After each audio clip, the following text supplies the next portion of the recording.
seringkali capaian-capaian ekonomi kan diukur BUMDes. Ya. Padahal ya nggak begitu, makanya SE Menteri itu mendorong untuk kemana? BUMDes atau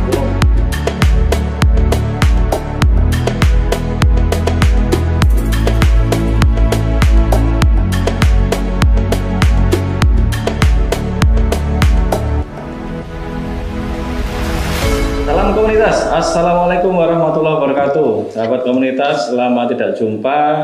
Kita kembali lagi bersua, menyapa, dan seperti biasa selalu ada teman yang menarik untuk kita jadikan teman obrolan.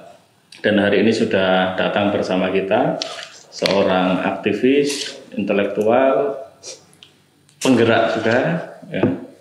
Di kalangan aktivis di Malang, mungkin di Jawa Timur juga tidak asing ini. Mas Winartono, selamat pagi. Assalamualaikum. Selamat pagi, waalaikumsalam. Lagi sibuk apa ini? Sibuk, jadi ya sibuk kerja. Sibuk kerja ya? Kerja. Kan banyak pekerjaan. Saya tidak ngomong penghasilan loh ya. Iya, enggak. Kalau pekerjaan ini banyak sekali ini. Tapi ini Banyak pekerjaan yang tidak berpenghasilan dalam arti penghasilan. ya, kan pekerja sosial kan juga pekerjaan kan? Ya, pekerja sosial. Ini kok gondrongnya hilang? Sekedar pengen potong rambut saja atau ada momentum khusus? Karena ini sebelum Muharram kayaknya ini. Ya, sebelum Muharram. Ya. Ada momentum khusus. Jadi ini ada hal penting yang artinya ya selain ibu yang nyuruh terus. Iya. Kalau ibu yang nyuruh mungkin sudah sejak lama kan? Sejak lama. Nah, ini kira-kira apa? Tekanannya kurang kuat. Karena ya jadi mahar hal yang penting, artinya ini yang nanti jadi momen penting bagi saya. Oke, ada momentum perubahan yang itu ditandai dengan potong rambut, begitu ya? Saya Ya. ada guru yang syaratnya. Oke. Jadi saya diakui murid ya di antaranya. Oke. Jadi sahabat komunitas, Cak Win ini adalah teman di Averus yang menjadi salah satu ya tempat ngobrol ya, diskusi dan sebagainya, tapi memang tidak intens juga karena aktivitasnya banyak sekali. Ini kalau di media sosial mungkin namanya Win El Kinanti gitu ya. Itu ada filosofinya nggak nama Kinanti? Nah, itu banyak orang ya, bukan filosofi saja karena saya lahir dan besar merasa kalau dulu mungkin itu menjadi semangat primordial, tapi di zaman sekarang kan banyak yang seneng yang glamor yang besar-besar juga sehingga lupa desa. Positioning masalah kebudayaan yang ini positioning, apalagi ya kan pas saya pendamping desa, terus sebelum di P3MD juga keluyuran di desa gitu sempat sama Averus juga kan, fokus di Pasuruan dan beberapa tempat gitu. Dari Kinanti itu desa. Kinanti nama desa ya? Desa buyut-buyut saya. Di satu sisi juga nama salah satu tembang Mucopat kan itu. Nah, itu kan ada filosofinya. Dan nyambung juga, saya sudah menjauhi artinya Mas Rian tahu pernah saya ngajar SD tahu, pernah TK saja yang belum. Kampus ya kalau lagi mood ya berangkat ya. Dan sekarang saya punya sekolah Mendes Combat. Bapak-bapak di mana? Di rumah ngaji ya di rumah. Oh ya, Cangkruk. Ngaji kitab ya? Ngaji kitab. Jadi runtut ya, runtutan itu ternyata nama itu membawa. Saya semakin menolak di dunia, artinya di dunia pengajaran, saya masih santri gitu, saya menganggap itu. Ternyata nama itu tak pikir-pikir iya, El Kinanti itu nama Mocopat, tembang Mocopat yang identik dengan ya pendidikan masa kecil, tarbiyah ya. Sehingga wah ini ya saya tetap menjaga nama itu. Jadi banyak dan di era undang-undang desa itu turut menguatkan saya untuk menjadi motif. Ya penting juga banyak orang melupakan desa, melupakan tempat tinggalnya. Itu saja sih, enggak begitu filosofis Mas. Iya. Tapi kan aktivitasnya kan banyak. Di Gus Durian masih aktif? Enggak ya? Ya ngobrol, tempat ngobrol internal yang artinya masih bersua ya sama teman-teman. Offline artinya ya? beberapa penggerak itu kalau ada ya pengen ngopi saja lah itu ke rumah atau ke mana gitu. Harus ada tanggung jawab ya, karena salah satu yang pendiri di Malang ini kan Cak Win ini kan Dur. Iya, ditugasi. Saya basisnya itu penugasan. Sama kayak hadir di sini kan ya, saya memaknai ini tugas senior. Ya, enggak tugas kenabian yang itu diyakini kan bisa di mana saja kan. Panggilannya itu kan ordernya kan bisa di mana saja. Termasuk rambut tadi itu juga tugas. Artinya dulu waktu Gus Durian kan saya juga menjadi saksi bagaimana Cak Win ini mengawali, menghidupkan dan sebagainya. Tapi kemudian ketika sudah bisa estafet dilanjutkan sama teman-teman yang lebih muda, kemudian dilanjutkan. Tapi yang penting tetap menjaga silaturahim tadi itu ya. Gebuk selawat masih? Gebuk selawat masih Selasa pagi. Ya? Itu malah menjadi salah satu yang prioritas ya kayaknya kesibukan hari ini. Alhamdulillah sudah 8 tahun apa berapa? 2012 sampai sekarang. Masih include di dalam di situ ya. Masih mengawal gitu kan sampai jalannya itu. Ya itu pun atas perintah. Kalau saya nggak ada perintah, ya saya itu siapa? Ya. Bukan siapa-siapa terus ngajak orang itu kan nggak enak. Dan perintah belakangan ini saya nambah lah, ada beberapa bacaan, beberapa kitab diminta untuk baca. Dan tapi tidak di pondok ya, lebih di komunitas-komunitas. Di komunitas. Kalau sekarang ini saya lebih di banyak di pondok ya, nggak ngajar di pondok. Sudah enggak. Ya karena dulu saya tugas di Pacitan. Gitu. Ya. Sehingga sebenarnya prinsip saya ya tadi Al-Kinanti tadi. Al-Kinanti dalam arti Macapat. Di Pacitan itu banyak orang misalnya dipindah di Pacitan itu jauh gitu ya. Ya buktinya bisa. Buktinya bisa dan saya niati sana ya cari ilmu. Alhamdulillah sana juga ada oase keilmuan gitu ya. Dan itu saya merasa beruntung. Malah seneng ya? Malah seneng. Bukan jauh dari istri, bukan. Ya. Senengnya di sisi itu. Jadi banyak ilmu lah. Banyak. Ya, kan salah satu simpul pesantren tua kan juga di sana, gitu kan di Jawa Timur salah satunya. Terus juga masih aktif sebagai sekretaris ISNU Kabupaten Kota Malang ya. Kota Malang ya, mendampingi Mas Fauzan Al-Fas. Itu juga sama. Atas dasar perintah. Atas dasar perintah itu artinya ya saya niati khidmat di ISNU ya. Saya usahakan yang kedua khidmat pada guru lah. Beliau juga cicit saya Khona Khalil jadi ya saya mantap saja, semakin mantap. Kalau aktivitas jurnalistik masih ya? Masih ya, justru saya doakan ini nanti saya nulis juga, tapi lama ini karena sering nendas combat, ngopi gitu ya sampai jam subuh gitu ya. Akhirnya terbengkalai. Enggak ada, ya itu mungkin saya kira-kira judulnya jurnalisme pendampingan. Karena saya pikir saya sebelum gabung pendampingan B3MD resmi, saya ketika masuk ada ruang, menurut saya banyak ruang kosong. Bukan ruang kosong, bukan berarti tidak apa-apa sebelumnya mereka, tetapi ini bisa dimanfaatkan. Betul. Artinya fenomena terjadi adalah ketika pandemi. Misalnya gini, wartawan ini, mohon maaf ini ada biasanya teman-teman juga wartawan kita juga aktif di situ juga. Saya bilang begini karena mengalami ya di literasi di jurnalistik kan ya lama. Ketika saya masuk pendampingan itu banyak hal-hal yang sebenarnya sebagai wartawan, sebagai jurnalis itu tidak tahu. Contoh misalnya ketika Malang DD-nya telat, judulnya apa? Judul media saya nggak nyebut medianya. Judulnya lambat seolah-olah itu nggak kerja.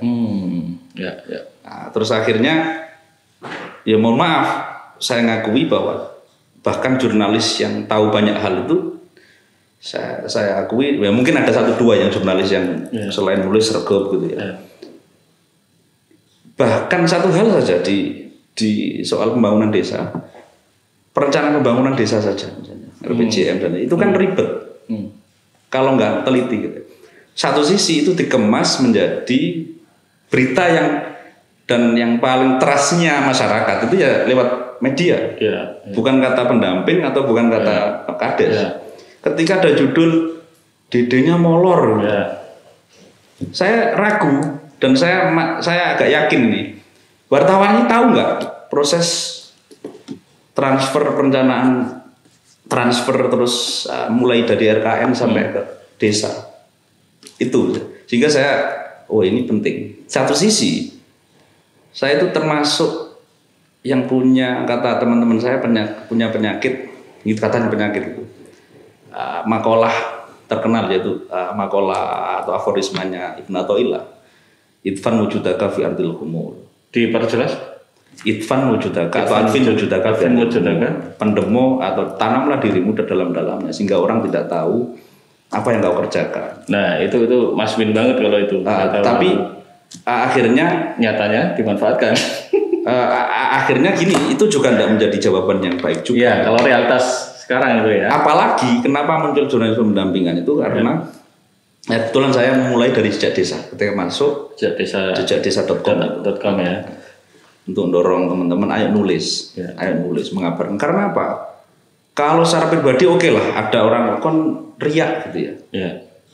Kamu terlalu pede pamer riak gitu. Tetapi bagi saya, ya kebetulan pernah sama Mas Rian juga di pendampingan, artinya nguli di konsultan kebijakan publik. Ya.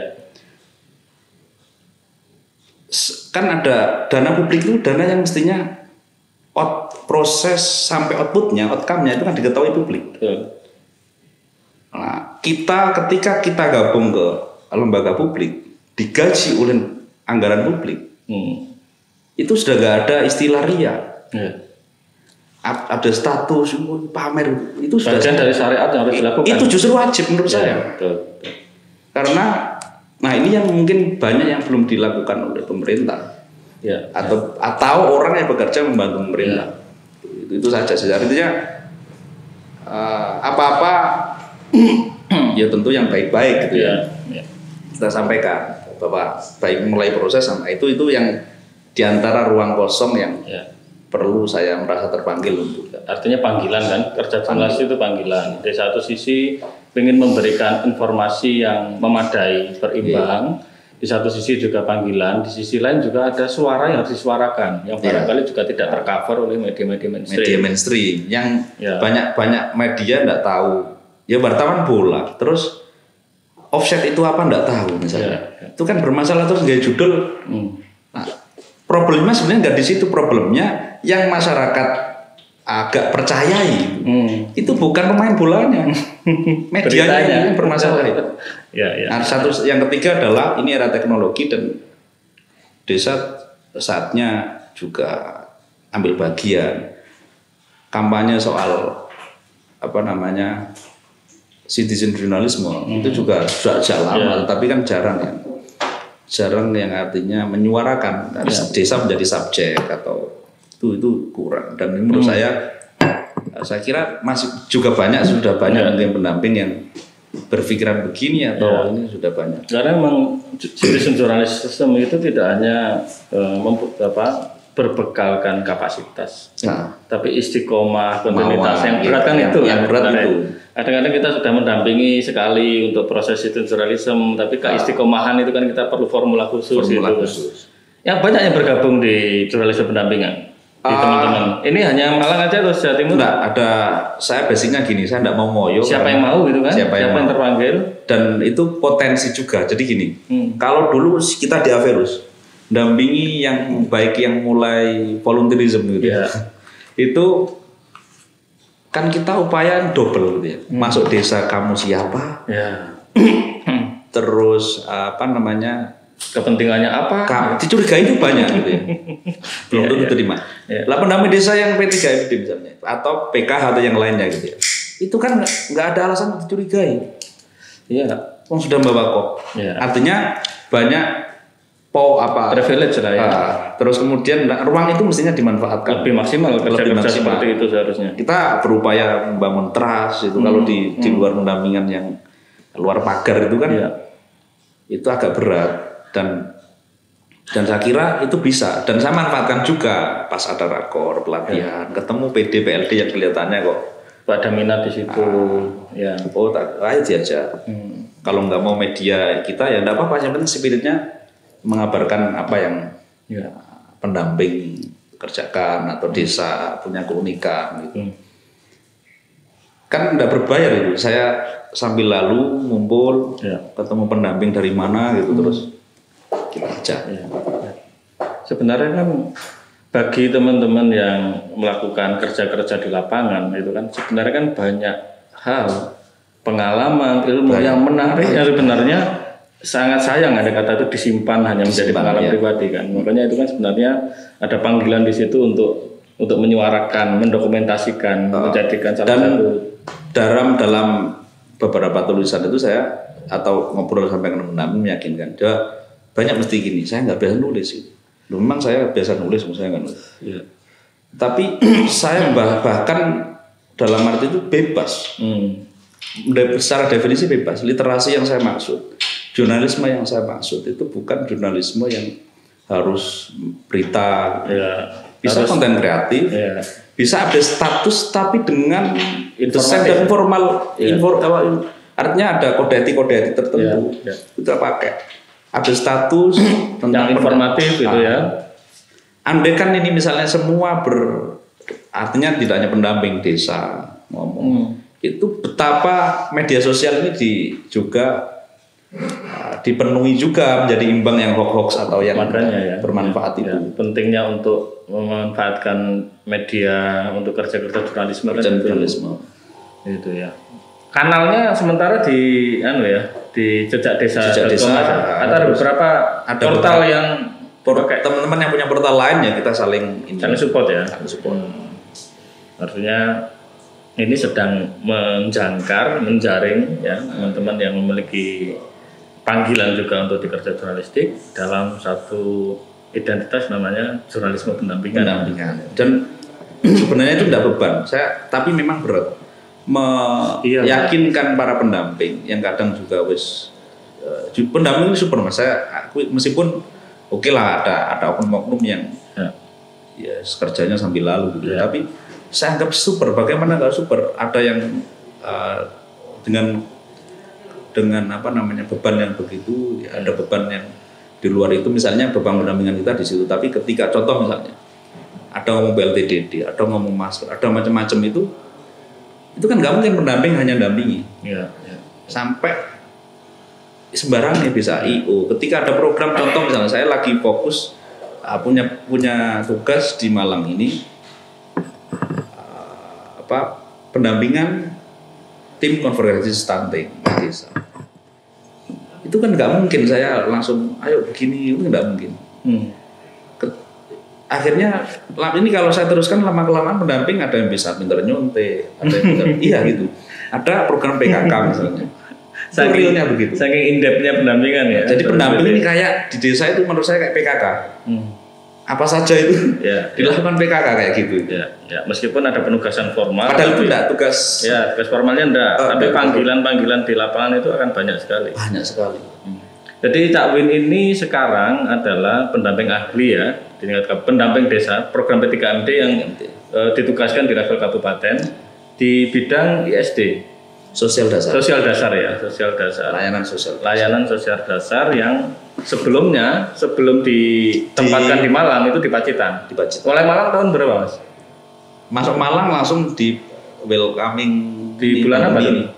Oh ini ya Januari. Belum lah, masih welcome secara internasional ya. Welcome isu ya nasional. Di Januari sebelumnya di Pacitan dengan tugas di pembangunan partisipatif di PP ya, di TAPP. Yang itu mulai tahun 2019. Saya gabung 2018 ya. Berarti di Pacitan habis itu enggak ya. Meskipun tetap aja, meskipun di Malang tetap jarang pulang ya. Kayaknya kan begitu.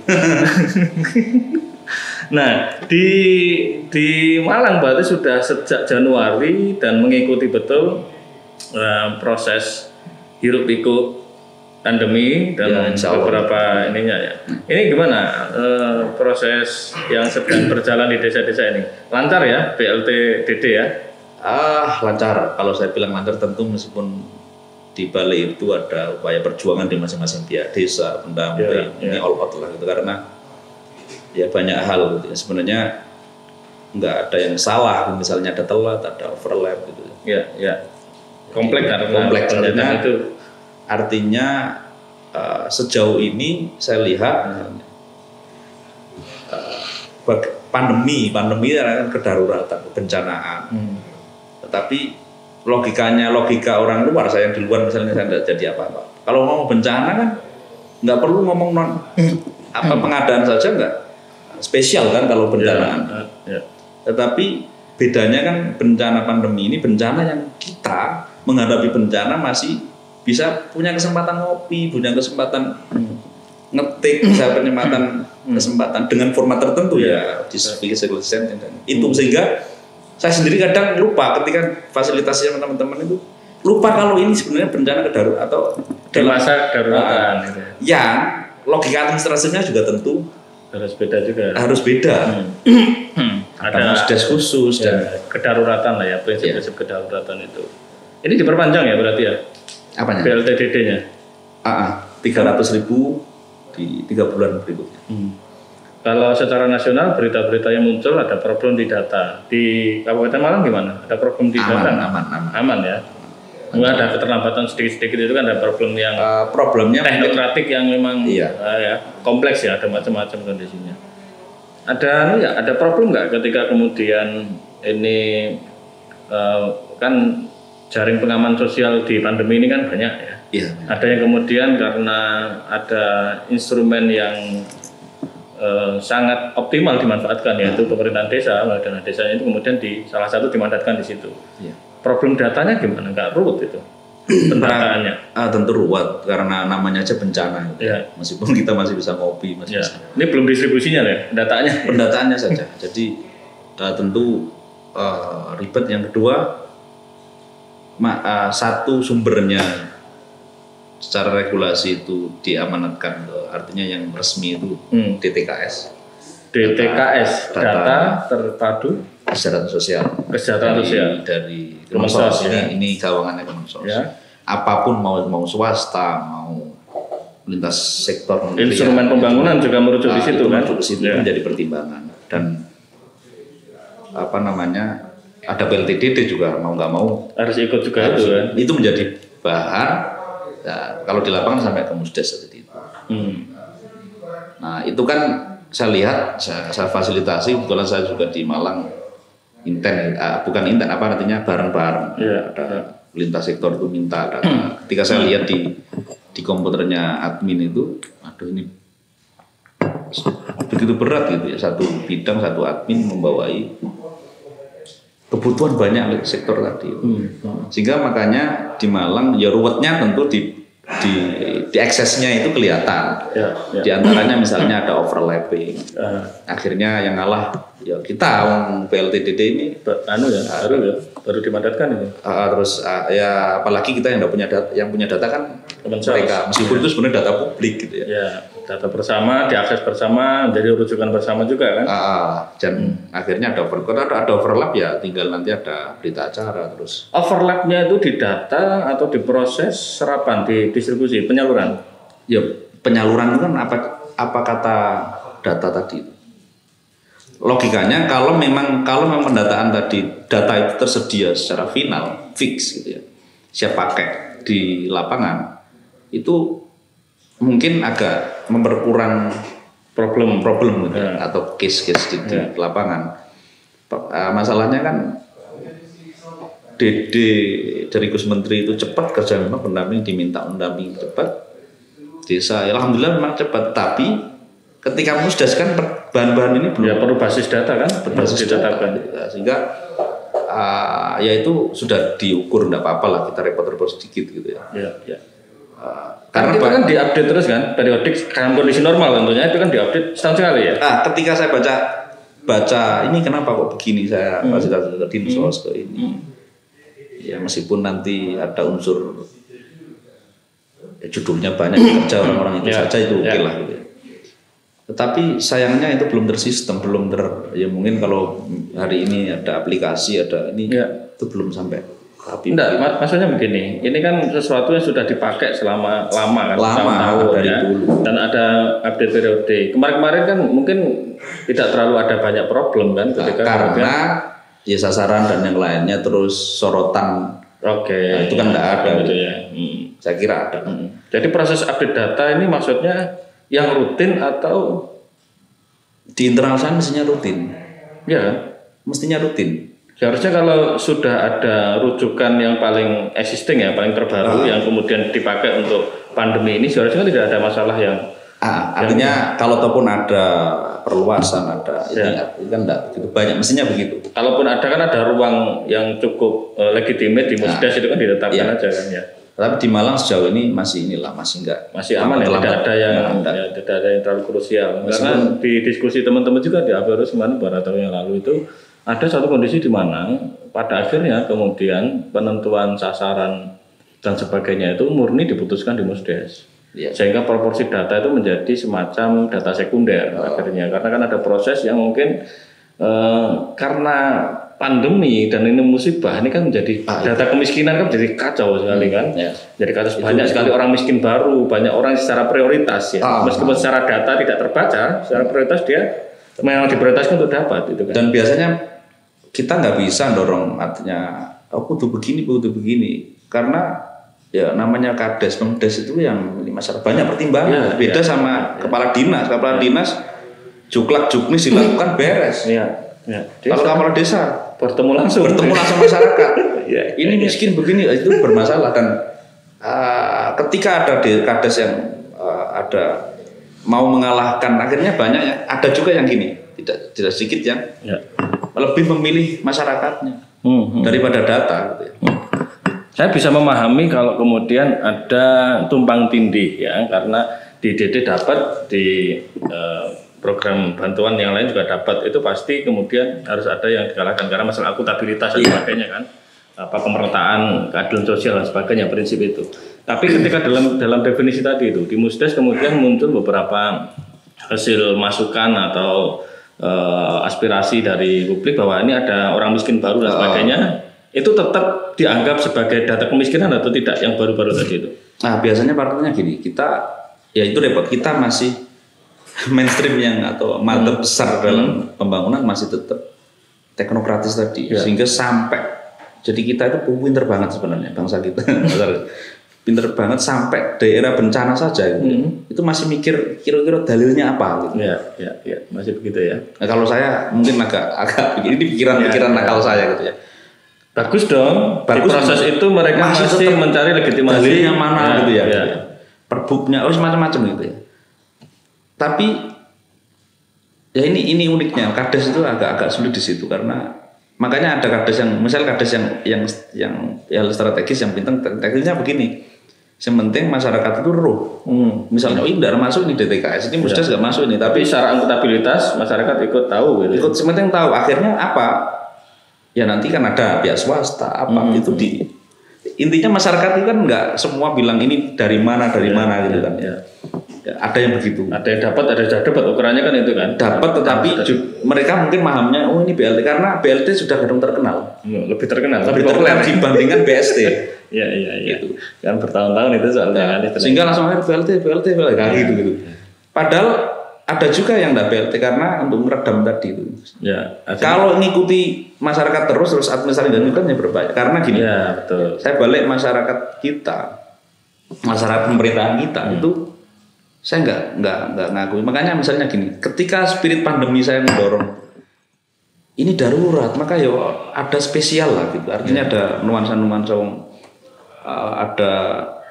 Cuman bedanya ini nggak banjir besar, nggak gunung meletus yang sampai mengungsi, enggak lah gitu ya. Tapi kondisinya di lapangan mending ngalah dan enggak mau ribet. Karena apa? Nanti takut diperiksa. Takut diperiksa sampai ke APH dan yang lainnya. Padahal ya kalau saya, karena mungkin ya, saya ngenteng ngomong gini karena saya bukan Kades. Kalau saya Kades ya mungkin waduh bahaya nih gitu. Ya, tapi kan sebenarnya kan prinsip kedaruratan itu kan sudah ada legitimasinya kan. Legitimasinya, tapi faktanya kalau kita hanya bersikukuh untuk dorong, kita sebagai pendangung dorong itu terus perspektifnya pemeriksa internal belum ke sana kan sama saja, kasihan gitu ya. Resikonya ditanggung mereka. Kurang berhati-hati juga dalam pendampingan itu, pilihan-pilihan kebijakannya. Jadi kita nggak bisa seidealis dulu ketika di alas gitu ya, pendampingan di luar pagar gitu ya. Nah, itu yang akhirnya kita harus semacam kompromi yang sebenarnya arahnya tetap roh perubahan dan roh pengawalan tetap harus kita jaga. Terus posisi tadi itu data-data atau penerima yang baru yang barangkali tidak masuk dalam DTKS tadi itu, posisinya apakah masih mengambang atau itu otomatis menjadi data yang diupdate bahwa ada orang miskin baru itu yang posisinya di awal dalam rezim Kemendes mestinya bagaimana posisinya? Kalau dalam tetap dikawal ya, artinya toh saya lihat di Kementerian Sosial juga DTK yang mengampu DTKS ini juga ada upaya pandemi begini ini juga menjadi dua arah gitu. Yang dua kerja. Yang pertama ngiras-ngirus update sekalian. Ini juga data ya. Data juga. Yang menerima juga informasi atau data dari leading sektor yang lain. Karena DTKS itu pada praktiknya itu sama kayak BPS. Posisinya sebenarnya kan sama kan. Ujung-ujungnya kan ya di ujung tombak siapa ya di desa. Tapi sering terjadi loh ada selisih gitu kan di BPS maupun di Kemensos itu. Dan jadi, di instansi lain. Tapi ujung-ujungnya semuanya tetap di desa kan. Ujung-ujungnya proses pengumpulan datanya tetap di desa dengan desa. Ini berarti dari tentu saja secara nasional kan kita tahu ya ada problem di data kemarin itu jadi sorotan juga di publik dan ini juga dialami juga di desa di sekian program salah satu di BLTDD ini. Tapi untuk hari ini sudah mulai terpola kan bagaimana kemudian menangani data dan sebagainya. Meskipun kita belum membahas masalah instrumen kriteria kemiskinan itu bisa panjang juga kan. Ini baru ngomong masalah data yang dianggap sudah satu rujukan itu kan. Tapi itu saya sebagai ini punya meskipun misalnya ada nuansa idealis gitu ya. Saya punya apresiasi terhadap kerja pendampingan, kerja desa gitu ya karena undang-undang desa berapa tahun sampai sekarang. Dan saya masih ada ruang maklum, otonomi daerah saja sudah 2004 itu. Berapa undang-undang otonomi daerah itu, terus berapa daerah yang masih ada daerah yang masih tergagap itu. Artinya tetap optimis dengan SDM yang di daerah kabupaten terus SDM-nya bagus, pilihan terbaik. Desa kan ya orang basis lokal SDM tidak semua yang dengan jarak waktu itu saya apresiasi dan ini top lah. Dalam konteks pandemi ini, bagaimana kemudian kalau kita di 2009 atau mungkin di setiap tahun itu selalu ada prioritas dana desa kan? Yeah. Tentu saja dalam perencanaan untuk 2020 yang sudah dibahas di 2009 itu kan ada prioritas ke depan. Kalau nggak salah dulu lebih pada penguatan sumber daya manusia, ekonomi, BUMDes dan sebagainya terjalan. Itu apa dampaknya kemudian dan bagaimana strategi di lapangan yang terjadi oleh teman-teman di desa, pemerintahan desa dan seperangkat pendampingan yang dilakukan itu menyikapi proses realokasi dan seterusnya ini bagaimana? Apakah prioritas kemarin itu menjadi ditanggalkan, dipending atau gimana? Ya makanya ada perubahan permen itu, ada permen SE, permen itu sampai ada perpu kan gitu ya pengganti ini undang-undang menjadi undang-undang nomor 2 kalau tidak salah ya 2020. Akhirnya prioritasnya ke pandemi juga. Nah itu menjadi dasar refocusing atau hampir semua tidak hanya desa undang-undang itu. Semuanya itu ya. Nah terus ya tentu karena kita ya, makanya tadi kita itu ini kadang saya bukan APIP, saya bukan instansi pemerintah gitu. Pemerintah kan memang harus keren, maka keren nggak apa-apa gitu ya. Tetapi kan masyarakat kita sudah taat menurut saya, meskipun ada problem human error mungkin ada lah gitu ya. Jadi misalnya ada salah administrasi wajar misalnya era pandemi yang jelas negara tidak dirugikan gitu saja kita ngawal itu. Tapi kan saya nggak bisa memaksa begini di APIP gitu ya. Karena kerjanya cari kesalahan dalam tanda kutip bagi peran lah ya. Bagi peran. Kita cari kebenaran. Ada malaikat, ada manusia. Ya sama-sama dapat ganjaran kalau dilakukan secara on the track. Dengan tujuan dan niatan yang benar tentunya.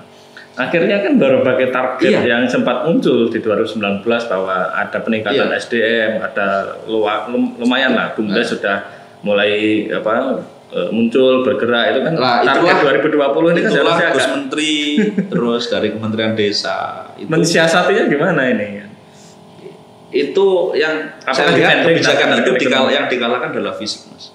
Fisik dikalahkan ya, fisik dikalahkan. Meskipun di bawah itu ya namanya pembangunan itu saya nggak nyalakan juga di Kades itu.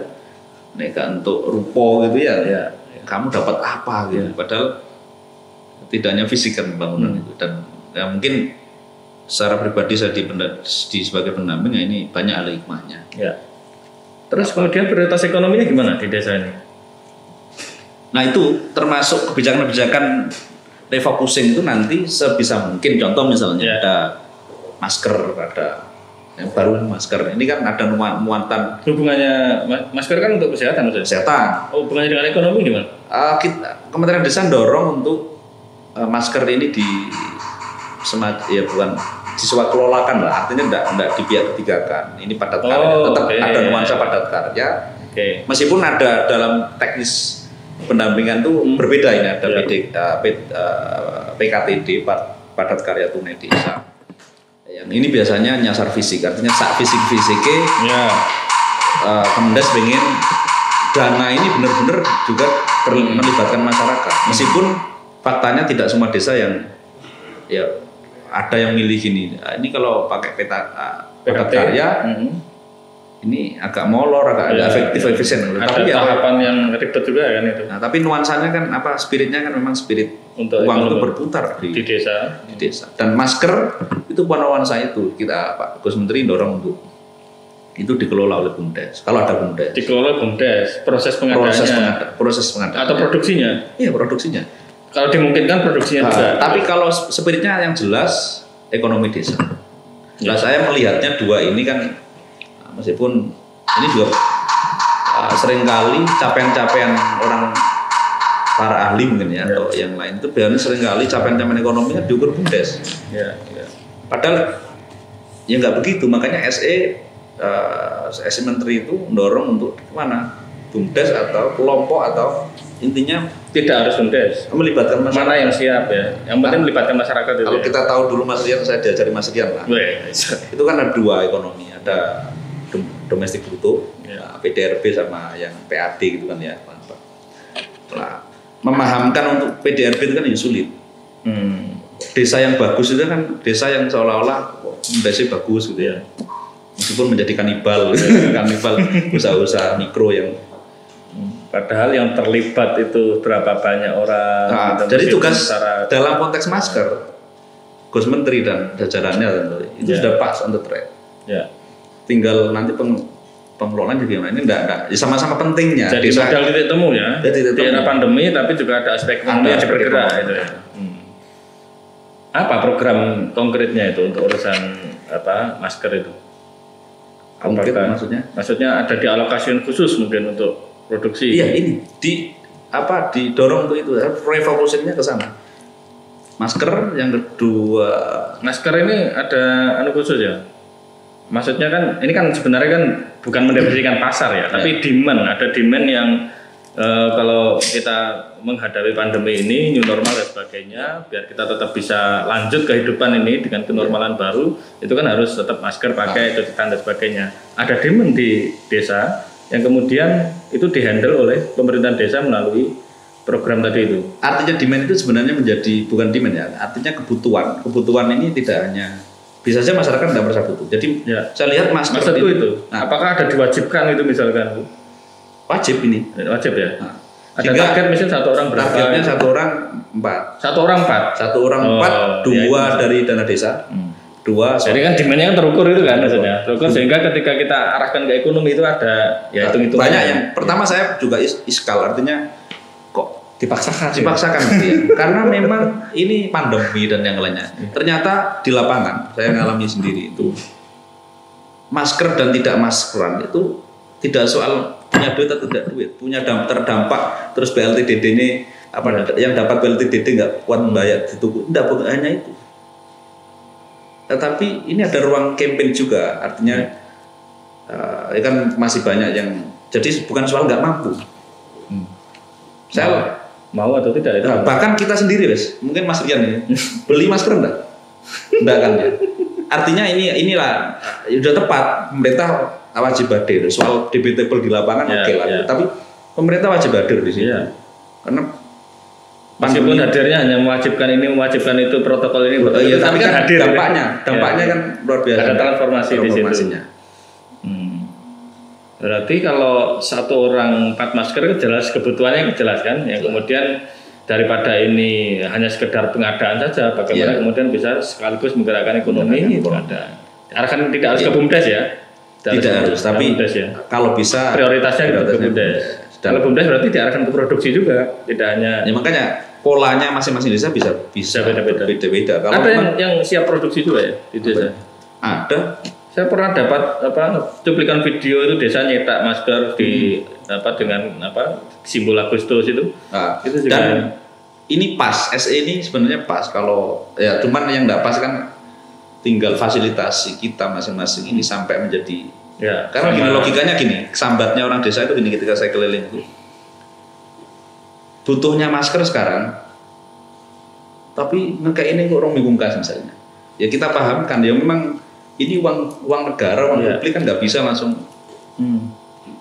Nah itu tetap itu case yang dimaafu itu kalau saya. Artinya case yang kan perlu SE turun, nanti ada ini, semacam-macam lah, ada perp dan yang lainnya nunggu itu. Tetap asasnya akuntabilitas tetap. Ya itu makanya saya merasa seninya di sana. Satu sisi ini kedaruratan, yang kedua kita masih menjadi bangsa yang nurut. Artinya kalau nggak ada dalil, kalau nggak ada cantolan juga nggak ini. Artinya di tengah ada sindiran bahwa masyarakat 62 Indonesia itu termasuk yang mokong-mokong ternyata kalau saya melihatnya di sisi yang berbeda. Ketaatan untuk mencari cantolan legitimasi ketika mau mengeksekusi sesuatu di lapangan itu ternyata masih dipegang. Bahwa ada media yang misalnya ini dikemplang oknumnya itu saya kira case dan saya kira kecil sekali. Kalau ngomong statistik ya berapa desa se-Indonesia, baru kemudian kita persentase kalau ngomong statistik ya. Kan masalah seperti itu kan masalah berita saja. Bad news is good news kan. Bad news ya. Jadi itu. Kalau misalnya menciptakan pembagian masker, wah itu nggak mungkin unik kan. Misalnya ada nggak jadi berita kan? Nggak jadi berita. Biasa aja. Padahal kan positif. Faktanya masyarakat itu yang saya sendiri kadang lebih terngiang yang di judul itu. Bahasa clickbait ya bahasanya. Makanya itu kembali makanya ini P3MD perlu ini buat semacam tidak hanya menjadi sistem bahwa pendamping desa juga punya sense ke sana. Ya, kembali ke tadi itu kan prioritas terhadap BUMDes yang berbasis potensi desa yang itu masih butuh instrumen, butuh disupport dalam skenario perencanaan dan penganggaran, ada pengembangan UKM, ada desa wisata juga, itu kan jadi terhenti sekarang. Iya terhenti. Ini terus apakah kemudian sementara itu dipending dulu karena memang posisinya hari ini seperti ini, prioritasnya agak lebih banyak ke kesehatan, pengaman sosial dan sebagainya itu, atau masih ada upaya untuk mengkontekstualisasikan meskipun tidak targetnya tidak seperti yang kita bicarakan di tahun 2019 misalkan 2020 akan ada capaian begini begitu gitu. Ya tentu itu semua tidak hanya sama yang dialami lintas sektor kan sama-sama yang biasa jualan ini, yang biasa riset, yang itu kok berhenti. Banyak desa wisata yang masih tutup loh di sini. Banyak sekali dan meskipun ada juga yang membatasi. Tapi kan kalau diukur ya rugi kalau jual beli kan rugi. Tapi saya lihat ada masih beberapa di Malang itu saya kebetulan juga keliling sambil mendampingi ibu-ibu kader kesehatan terus itu mampir ke itu masih ada meskipun enggak ya tetap sambat artinya kalau ini tapi ada juga yang pintar mengelola sehingga ketika yang besar tutup ini saya buat ada di wisata di Malang yang justru momen-momen itu panennya itu pas ini menjadi alternatif karena misalnya ada diterapkan physical distancing itu sangat sangat bisa gitu ya. Itu yang awalnya kan untuk kasus desa wisata kan saya membayangkan bahwa ya tinggal dibuat saja protokol kesehatan untuk proses kunjungan, proses penanganan kalau ada gejala, ada standarisasi yang panasnya sekian nggak boleh masuk atau yang usia nggak masuk. Semudah itu dalam bayangan saya sebagai orang yang tidak melakukan ya, tapi ternyata tidak mudah itu di lapangan kan, karena kan jangankan di era non pandemi, di era tidak ada pandemi saja membangun kunjungan wisata sampai kemudian bisa memberikan diperluas itu tidak mudah, butuh perjuangan. Ini kan berarti memulai lagi dari nol itu. Apakah ada satu diskusi di teman-teman yang berkenaan dengan pendampingan di desa ini, ruang untuk membincang tentang kebangkitan ekonomi dari desa yang itu cita-citanya kan mulia kan dari dulu kan itu yang jadi tonjolan bahwa bagaimana undang-undang desa itu jadi salah satu pilar untuk kebangkitan ekonomi. Hari ini apakah ruang itu juga didiskusikan? Justru gini, pendamping itu di cerita pendamping. Itu kita begitu sulitnya kita buat rakor, bukan rakor yang resmi ya, tapi rakor yang rapat koordinasi sesuai kebutuhan kebutuhan itu kan ya bukan karena malasnya mereka. Saya lihat ya karena banyak tugas baik tugas yang di atas meja maupun di bawah meja. Itu satu. Nah, justru di era pandemi ini kita di Malang itu baru beberapa bulan ini kita buat pas era pandemi ini sambil nyantai yang bersama loh ya. Kita klaster misalnya, dan di klaster itu kita dorong dari kita yang di kabupaten kita dorong untuk ya partisipatif, urunan. Terus nanti kita bilang gini, desa itu jangan mentang-mentang kita itu sahabat desa terus akrab terus gratisan, itu kita bangun. Nah, yang kita pilih nanti titik-titik wisata atau titik-titik desa yang punya situs atau punya tempat yang memadai untuk dilakukan, untuk dikunjungi menjadi rakor. Jadi banyak cara. Nah, itu kita lakukan. Justru dengan kesadaran bahwa ini sedang untuk transisi menuju normal juga. Bagaimana ini bisa berhasil juga gitu, sehingga rakornya jalan. Strategi inovasi pendampingan juga jalan, terus itu juga dapat income. Menarik itu. Yang itu juga perlu dikabarkan. Jurnalisme pendamping itu. Bisa jadi, saya tidak tahu ini di Malang saja atau yang. Karena saya sebagai pendamping merasa mau lockdown nggak mau lockdown tetap bekerja teman-teman. Mas Rian tahu saya. Wah ini kemana itu? Gimana? Kita lockdown, terus kita mau seperti mana? Oke, ini kita lockdown nggak boleh kerja. Program ada PLTDD. Kita nggak ngawal kan ya bermasalah. Ya, nggak masalah juga. Sholawatan jalan terus, pandemi nggak pandemi. Alhamdulillah belum ada judul. Di berita di mainstream terus pendamping kena ini enggak. Alhamdulillah enggak ada.